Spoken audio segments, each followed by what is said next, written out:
Hello Virgo. So I finished up that special twin flame reading for you guys, and Archangel Michael came through and said that I actually need to do a kind of like an educational message to help everyone. So this will be the first one that I've done of this. I know I've mentioned doing it before, but this is the first one where it's not a reading. It's just truly to impart some information to help you with your journey, because twin flames really are at a pivotal point right now. And if you're not a twin flame, which majority of people are not, because twin flames, they really are indeed rare. There's only 288,000 in the world. There's not many of them. But for twin flames that are out there, this is a pivotal time. It is a very important time for twins. Union is upon us, union is starting to occur, but there are some things that, because we are in the midst of our timeline. Twin flames are, so there is a timeline. Most of us will actually be in union. The schedule is to have everybody, or, there's going to be some outliers, but in order for that to occur, there's a bunch of healing that has to happen. But for others, everybody has a different timeline. It's not going to happen at the same time for everybody. And that's because we all have different things that we're learning, different things that we're developing, growing, healing, releasing. But one of the things that's a block, in that video I mentioned that things are not what they seem in your union, and that many twin flame unions will have a third party involved in their union. But it's not what you think, more times than not. It's not what you think. Typically these are situations where it's a lover, a partner, a spouse, ex-spouse. But a lot of times it's a partner that it's like an ex, but they keep bouncing back to that person. And what tends to happen is, now these are the norms, there are going to be things outside the norm, but typically what happens, if there is a third party involved, he will continue to go back to this ex, this person of his, and can't seem to break the ties with that person. Well, meanwhile, the divine feminine's like, what in the world? He's a cheater, he's lying, he's deceiving me. Well, not lying, because he won't come right out and lie. He just won't share the details of what's going on. But he'll just keep disappearing and keep going back to this person. And it doesn't make sense. But what I found with all my clients and my own experiences is that things really are not what they seem. What you'll find, and not what they seem in a couple different areas. So there's like the physical area. So you may find once you do come into union that, he was physically stuck in a contract with her. Maybe they shared property, or they had a shared business. For some, there's like shared estates. Like a family member had passed and there was a shared estate, but he had to continue to play nice and be in this agreement to get his portion of the estate. But there's truly a contract, a binding contract that kept him stuck.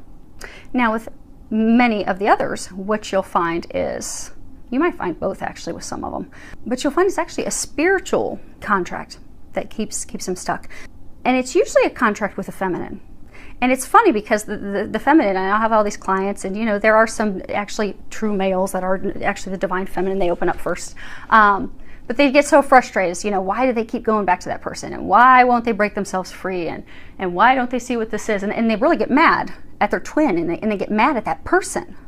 Because they're like, oh my gosh, this person's really wrecking their life. They're keeping this from moving forward. They're keeping us all stuck. Because what you'll find with twins is when you have things stuck in the union, other areas of your life get stuck too. Now, bear in mind, divine timing is at play. So they will often have you hanging, suspended, stuck in a moment, while they're taking care of other things for you, for them, for the other parties involved, because there's a lot of factors. But you'll be stuck, and you'll be like, why is this person impacting our union? What in the world is going on? But I have found with nearly all of my clients in that situation, as well as myself, that it's actually the contract with the divine feminine from a past life, and then that person is now with your twin in this lifetime. To share a little bit of my experience, so my twin kept going back to an ex of his, and if you would have asked him, he'd probably be like, I don't know why. I don't know why I keep going back. It's not good. I don't understand. I don't know why, but I feel obligated, or I feel stuck. He probably kind of felt a sense of like being controlled, like pulled back to that, and not understanding why.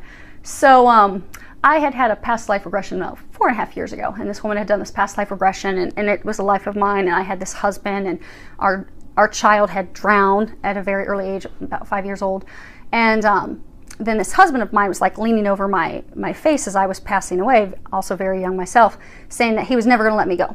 I'm never letting you go. So the woman that had done my regression was asking me a bunch of questions, and I wasn't giving her answers, and so she said to me, whatever it is with this lifetime, is going to have to be healed and released, and you are going to figure it out, and you are going to heal and release it.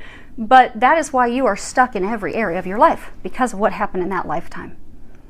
So you need to figure it out in order to move forward.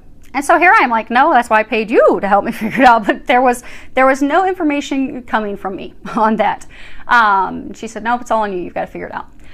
So fast forward, probably about a year and a half ago. Oh my gosh, probably almost 2 years now.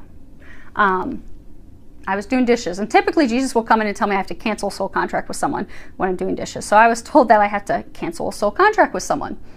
And so I said, okay. And I sat down, and in comes this husband of mine from that lifetime. And as I'm staring at him, getting ready to cancel a soul contract, his face morphed into the face of my twin's ex.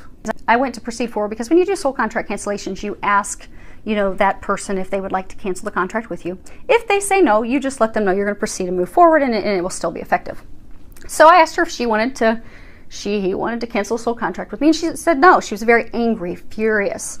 And I said, well, okay, I respect that, but I'm going to cancel it. And so did that. So I thought it was effective. But it wasn't. It did what it was supposed to at that time, but it was not completely over yet. So I was told, again, doing dishes, it's always like I'm always zoning out. It must be because I zone out and I stare out the glass doors and they catch me. But again, Jesus popped in and he said, it's time, child. And I'm like, it's time for what? It's time to end a soul contract. And I'm like, oh, okay. And so I sit down, and I had never seen this past life of mine in its entirety. Because what happens is people are always like, oh, I want to learn about my past lives and I want to do past life regressions. They will not allow you to see your past lives unless there's something you have not learned from that or something you need to heal from that. Because if you've learned everything from that life and you've released it, there's no need to go back and relive it and see it. But they will bring those lifetime experiences to you if you have not healed them at the moment that it is time for you to heal and release it in order to move forward. So I sit down and they finally show me this past life in its entirety. And this husband of mine was very physically abusive, verbally, sexually abusive, not just with me, but also with our young child. And he had let our child drown on purpose. And he was glad that our child drowned. Well, our child is my twin flame.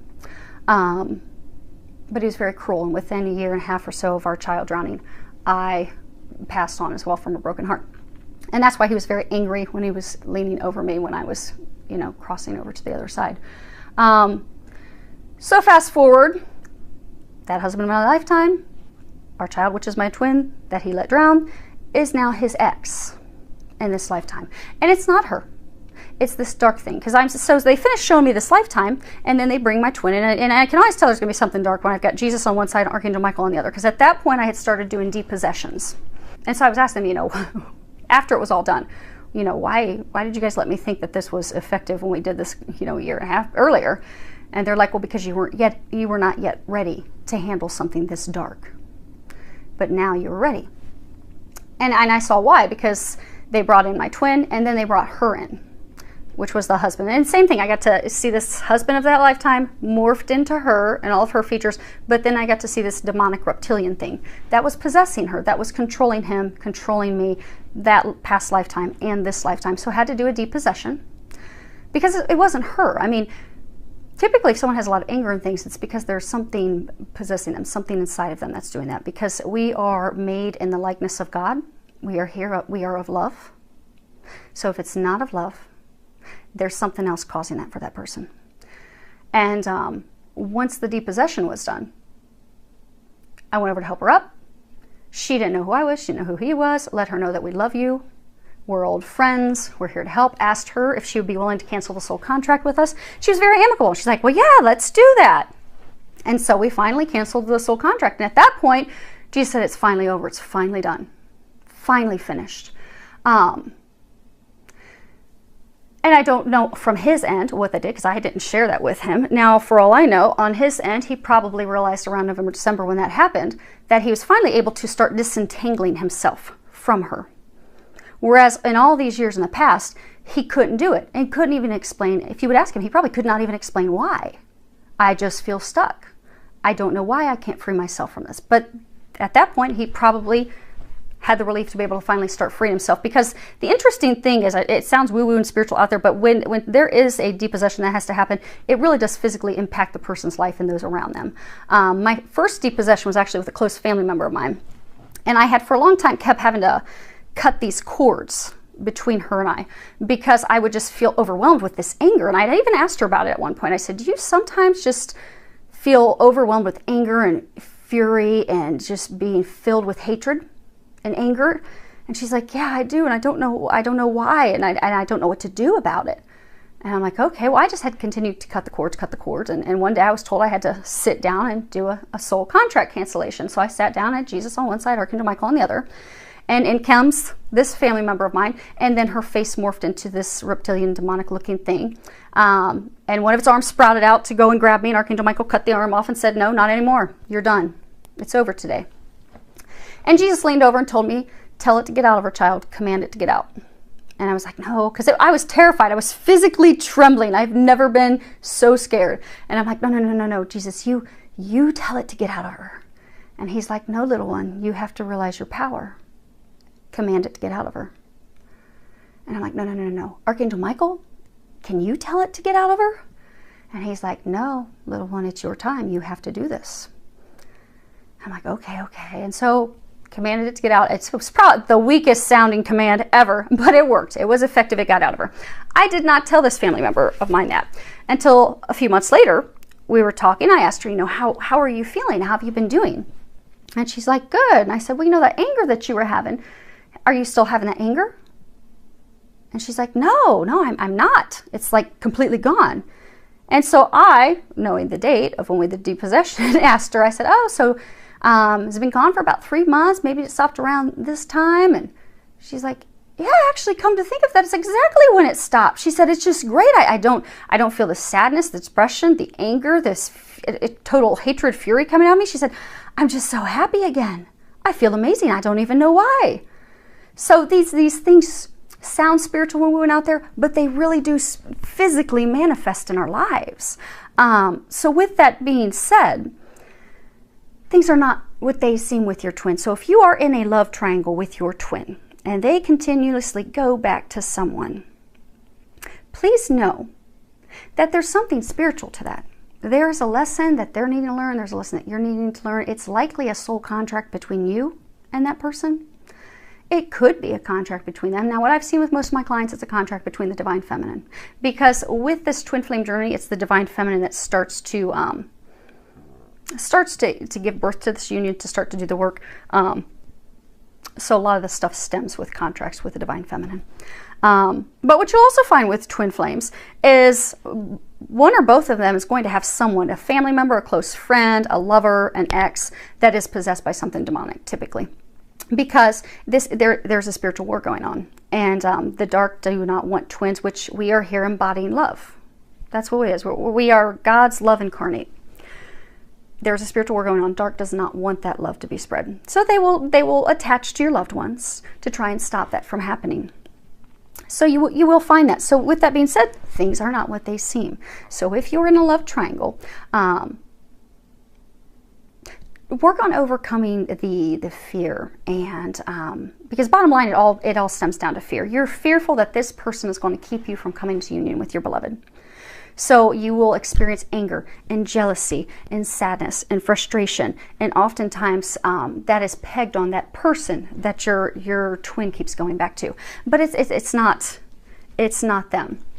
It's really a lesson. It's something you may need help. You may need a professional healer to help you and assist you with that.